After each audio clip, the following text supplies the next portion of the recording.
Parmi les pays européens, la France fait partie des plus grands consommateurs de pesticides. Leur utilisation est réglementée par un arrêté de 2006. Il est notamment interdit d'en pulvériser à proximité des points d'eau. Une bande enherbée de 5 mètres est obligatoire entre un champ et un cours d'eau. La pulvérisation est également interdite si le vent est supérieur à 19 km/h. Une réglementation qui aujourd'hui est en révision. Les ministres travaillent sur un nouveau texte qui pourrait cette fois-ci introduire des restrictions aux abords des habitations. Donc pour le moment, cette zone-là est encore traitée. Si on prend en cours la nouvelle loi, on va avoir 20 mètres de zone non traitée. Donc 20 mètres et on est au minimum de la zone. Donc qui représente, qui va jusqu'à peu près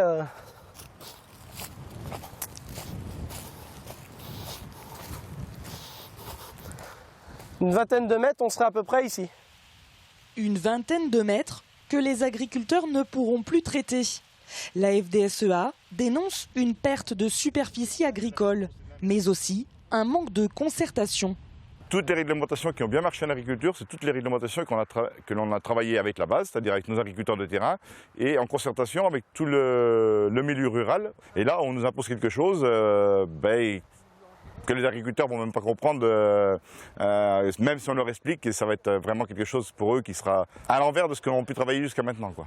Afin de peser dans les décisions, la FDSEA a donc convoqué les élus pour les rallier à leur cause. Ils ne veulent pas plus de restrictions, un message qui semble avoir été entendu. On ne peut pas comme ça toujours leur en rajouter. Il y a un moment où je crois qu'il faut prendre conscience de tout ça et être conscient qu'ils ont fait des efforts, qu'ils sont prêts à en faire encore, mais dans une juste mesure.